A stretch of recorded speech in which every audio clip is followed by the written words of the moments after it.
एक बहुत interesting story आप तमाम साथियों से शेयर करना चाहता हूँ कि एक बिल्डिंग कॉन्ट्रैक्टर होता है, वो बहुत ही मशहूर कंस्ट्रक्शन कंपनी के साथ एसोसिएटेड होता है। ज़िंदगी के 35-30 साल उसने उस ऑर्गेनाइजेशन में सर्व किए होते हैं। एक दिन उसको ख्याल आता है कि मैं बहुत काम कर लिया, मुझे रिटायरमेंट लेनी चाहिए। ये सोच के वो अपने बॉस के पास जाता है, दरवाज़ा नॉक करता है और फिर अंदर जाके यही बात कहता है कि सर मैंने बहुत काम कर लिया है, अब मुझे रिटायरमेंट दी जाए और मैं ताकि अपनी फैमिली के साथ वक्त गुजार सकूं। तो उसका बॉस कहता है कि तुम्हारी तो खिदमत बहुत ज़्यादा हमारे साथ रही हैं और हम नहीं चाहते कि तुम हमारे ऑर्गेनाइजेशन को छोड़ो, तो क्या ये तुम्हारा पक्का फ़ैसला है कि तुम जाना चाहते हो? वो कहते हैं जी सर, मैं वाकई बहुत अब थक गया हूँ और मैं अपनी फैमिली के साथ, बच्चों के साथ वक्त गुजारना चाहता हूँ। तो बॉस कहता है ठीक है, तुम जाना चाहते हो, तुम्हारी ख्वाहिश है, तो हम तुम्हें रोकेंगे नहीं, लेकिन बस ये आखिरी प्रोजेक्ट में हमारे पास है, छोटा सा प्रोजेक्ट है रेजिडेंशियल का, तुम वो बस कंप्लीट करो और फिर हम तुम्हें नहीं रोकेंगे।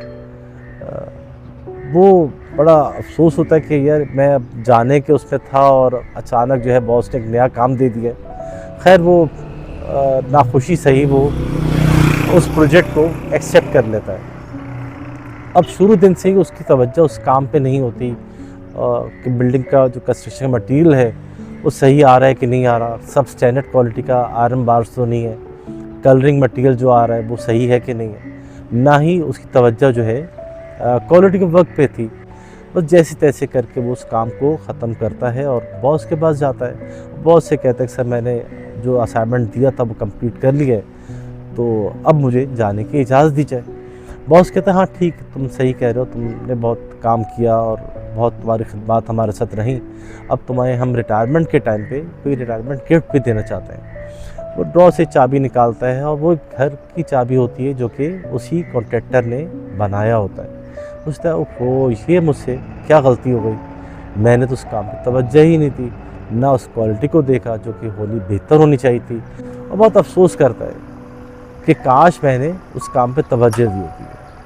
माइकल जॉर्डन का एक बहुत अच्छी कहावत है कि दुनिया में जितने भी लोग होते हैं उनको 3 कैटेगरीज में डिवाइड करते हैं। वन कैटेगरी जो लोग कहते हैं कि they wish the things should happen, the other second category के those people who actually make the thing happen, और थर्ड कैटेगरी जो होती है वो कहती है कि व्हाट हैपन, यानी उनको अंदाज़ा ही नहीं होता ये क्या हो गया।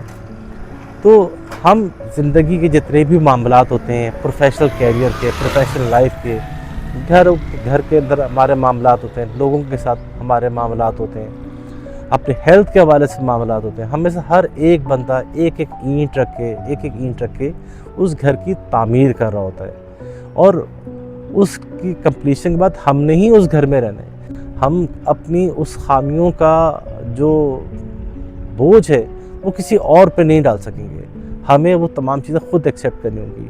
तो ये मैसेज हम सबके लिए है कि हम जितनी भी जस्तजू करते हैं, जितनी भी स्ट्रगल करते हैं, सर स्टूडेंट होते हैं वो एग्ज़ाम के टाइम पे सोचते हैं काश हमने वो वक्त दिया होता है एक ख़ास टॉपिक को, ख़ास लेसन्स को, तो हमसे वो गलती नहीं होती। प्रोफेशनल कैरियर में हम काम कर रहे होते हैं, बहुत बाद में हमें अंदाज़ा होता है कि फ़लाँ काम जो है हमने अच्छे तरीके से किया होता, काम किया हुआ है, उसको रिकनसाइल किया होता, तो हमें परेशानी का सामना नहीं करना पड़ता। बिजनेसमैन होता है वो सोचता है काश मैंने इकोनॉमिक सिचुएशन को देखा होता, नए बिज़नेस को एक्सपेंड करने की तरफ सोचा होता, तो मैं ये इन चैलेंजेस का सामना नहीं कर रहा होता।